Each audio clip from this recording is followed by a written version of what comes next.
Um, well, good morning or good afternoon. It's quite early morning here. It's 1 a.m. here. I'm in China in Guangzhou. Um, and I'm happy to be a part of this conversation. Thank you for inviting me. Actually, I have my presentation written, and before I start reading it, I'd like to make a brief comment about peace. I just it came to my mind that we need to say a few words about in peace from the following perspective.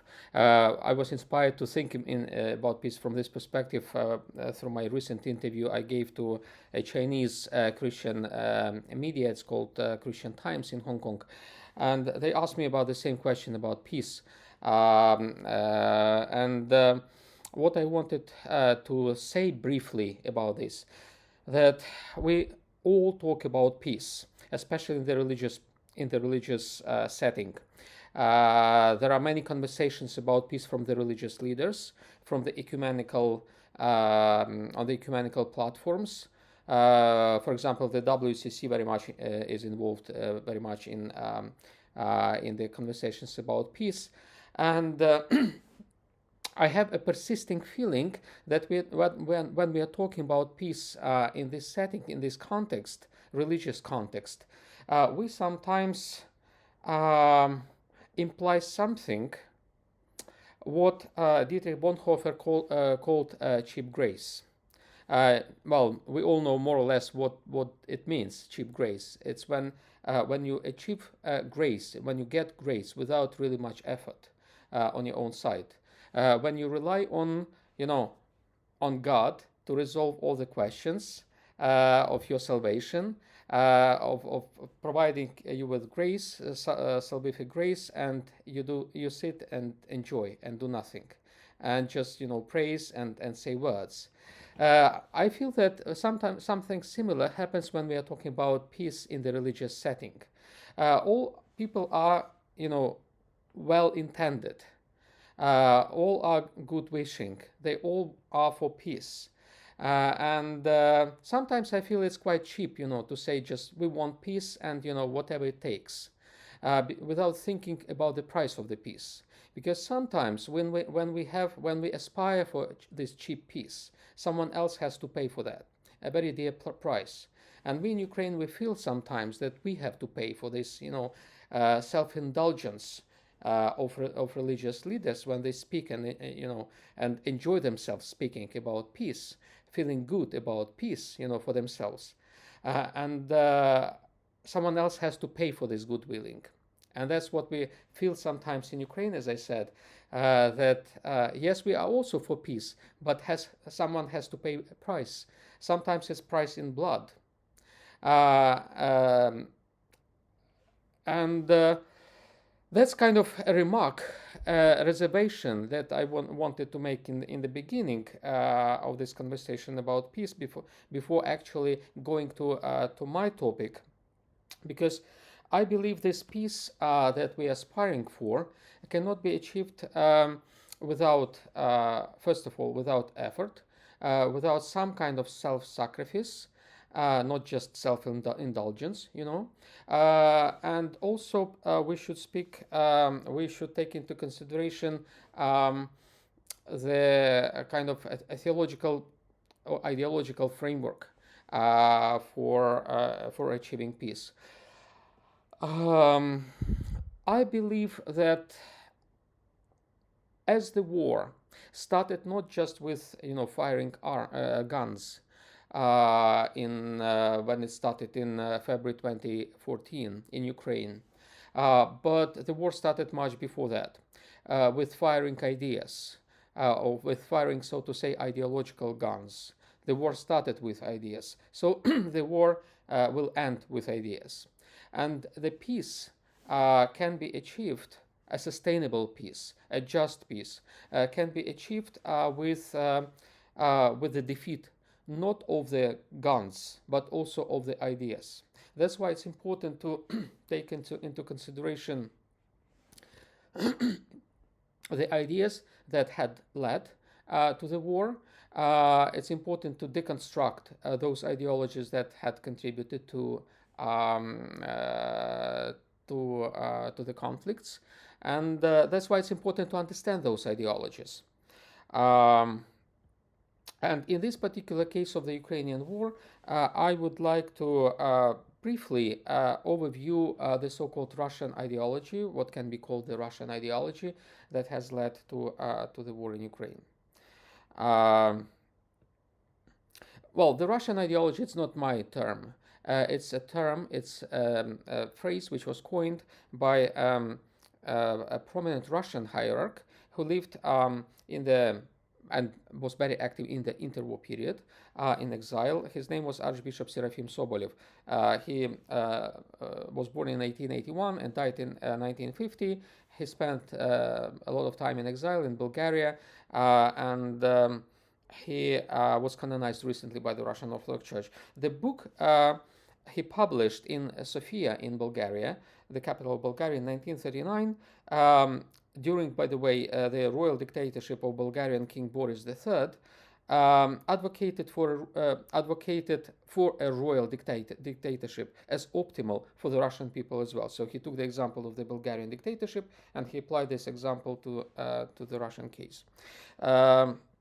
I believe that by canonizing Serafim Sobolev as a saint in 2016, the Russian Orthodox Church made a very clear statement that it has endorsed this book.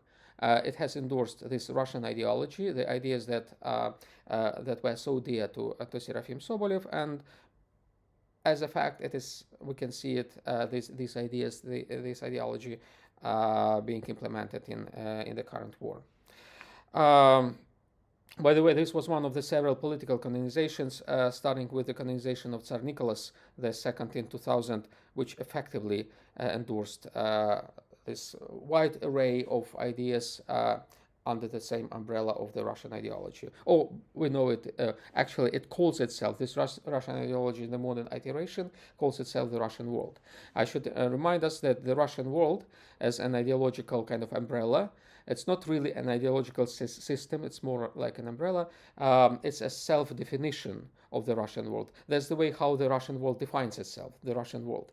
I'm not sure that we need really to use necessarily this self-definition because it can be misleading.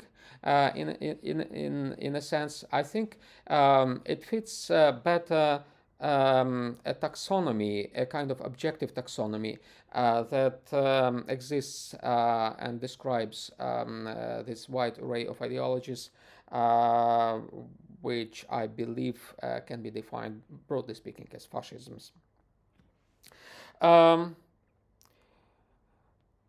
The ideology endorsed by the Russian Orthodox Church in the recent years is not completely identical to the interwar Russian ideology of Serafim Sobolev. While both promote Russian exceptionalism, the latter advocated for hereditary classical monarchy. So Serafim stood actually for the restoration of Romanov's monarchy, while the former stands for a hybrid monarchy that pretends to be a republic. It's very similar to to the first century, well, yes, or decades or centuries of the Roman Empire, when the emperors pretended they are still primi inter pares, that they are still first citizens among the rest. The republic is still there, but it was not there anymore. So it's very similar to the Russian regime, where it pretends to be a democracy. Because it has some elements of democracy like elections, or at least, pretension of elections. But essentially, it's a monarchy. Even though so far it's not a hereditary monarchy. It could be a hereditary monarchy because there are indications that Putin wants his kind of daughters to succeed him, including, I think, some who used to live in the Netherlands. Anyways. Another difference between the old and new Russian ideologies is that the former was more systematic and doctrinal, while the latter was more nebulous. From this perspective, it is closer to the ideological frameworks of earlier reactionary movements, as I said, which identify themselves as fascist. Sobolev's ideology also featured a clear affinity with the interwar fascisms, but unlike the latter and the modern Russian ideology, it was more pinnable. In modern perception, fascism is an ideology it as a comprehensive system of ideas. By contrast, early fascists argued that fascism was not an ideology like others. And by others, they meant comprehensive systems of ideas based on the ideas of Karl Marx and other left wing thinkers, who indeed tried to develop a grand theory that would explain society in its totality. The fascists did not even try it. So they didn't try really to create a grand theory of everything. They just reacted to those grand theories that stemmed from the left wing ideologists. Um, uh, the fascists did not try to create a grand theory, but what they tried to do was to explain society in its totality. The fascists, oops, sorry.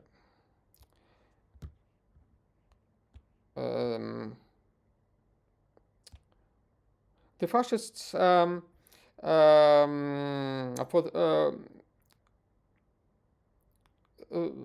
they try to transform the society instead of creating grand theories, and they only later they articulated their ideas, and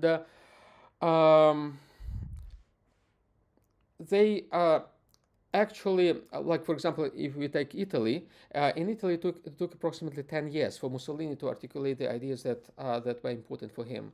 And ideas essentially follow the practice, or the systematization of the ideas, followed the practice of those ideas that preceded those systematizations.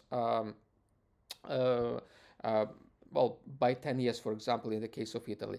We observe something similar in modern Russia, where the ideology follows the practice. The ideology follows the situation, the reality that is emerging in the society and in the country. And essentially, the ideology that follows tries to describe this situation a posteriori. For this reason, many people say that there is no such a thing as an ideology of the Russian world. They say it's just, it's a fiction. It's just, it's a fantasy. It does not exist in reality, and therefore we should not really even try to pin it down, to articulate this ideology. I believe that this sort of methodological mistake comes from the following confusion. Um, in When we study the ideologies of the past, like in the interwar ideologies, like classical fascisms, we sometimes, I mean, it doesn't apply to the scholars, but it applies to the public opinion, that tries to extrapolate to the past how we perceive those ideologies nowadays, in many ways post factum. So first, like in the 30s, the ideologies which can be described as fascist, were not articulated as ideologies. They were systematized as ideologies much later. First by the bearers of these ideas, by the fascist ideologies themselves. Like in the case of, for example, of Italy, it was I don't know, Gentile or Mussolini. Actually, they authored together an article in Encyclopedia Italiana where they tried for the first time to describe the ideology of fascism. Then, after the collapse of the classical fascisms, after the World War II, the scholars systematized those ideologies even more. So what we are dealing with as an ideology of fascism is a kind of a later construction that started with the fascist ideologies themselves, and then continued with the critics of these ideologies after the World War II. And from here, we have like an impression in our days that fascist ideology is just like another ideology, a totalitarian ideology, like communism or you name those ideologies. But basically, there were two grand ideologies of the interwar period: communism, like Soviet communism, Leninism, Maoism, later on, and fascism. But those again are later constructs. And now we try to understand, to pin down the Russian ideology by applying the same methodology to it. That we try to see in it a system of ideas which does not exist yet. From here comes a methodological mistake that we think that there is not such a thing as an ideology because there is no a system of ideas. And indeed, it's not systematized yet, even though the process has started already. We can already observe attempts at putting together at the systematization of the Russian kind of ideas by the Russians themselves.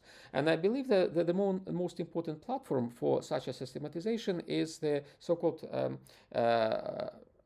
World Russian People's Council. It sounds a bit awkward in English, but in Russian it sounds more kind of organic. Всемирный русский народный собор. So that's a platform which has been established by the Church, by the Russian Orthodox Church, with the participation of the prominent members of the Russian political establishment, and that is the main platform for the articulation of the Russian ideology. It's not systematic yet. It's not really. It's not very much like, even though it imitates the congresses of the Communist Party or of the Soviet Union.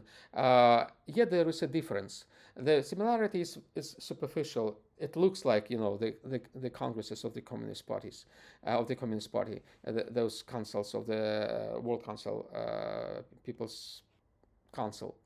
Russian People's Council, but it doesn't try to set in stone really the ideology as it was set by the communist congresses. It just makes like a sketch of this ideology. It promotes some slogans. It promotes some striking images that are intended to captivate the imagination, popular imagination of the Russian people. But it does not kind of describe a grand theory of the Russian ideology, of the Russian world, as it were. Nevertheless, we are witnessing the first attempts at the articulation of the Russian ideology by the bearers of this ideology itself. In the case of the World Russian People's Council. At the same time, just like in the case with the classical fascism, we are facing or witnessing first attempts at the articulation of the Russian ideology by the external observers, like an objective thing, something that the students of fascism following the World War II tried to do with the interwar fascisms. So these are the earliest attempts. That's what I'm trying to do right now here in this workshop. Actually, by the way, it's one of the earliest attempts to systematize, to articulate the basic ideas, the common ideas of this ideology that underpins the current war. I think my time is pretty much it's closing. It's going to the end. At this point, I probably stop by drawing this parallel, the parallel in the studies of the ideologies, as it were. We observe certainly the parallels between the ideologies in the interwar ideologies and the current ideologies, and we observe also the ways how the reflections on those ideologies happen. The reflection started with the self-reflections of the Russian world ideology upon itself, on the platform of the World Russian People's Council, and the first attempts at the objective description of those ideologies are happening now, even now here in this conference. So thank you again for this invitation. Also from my side, it's like an invitation to you to reflect more on this. Maybe we'll do it later today in this meeting. Thank you.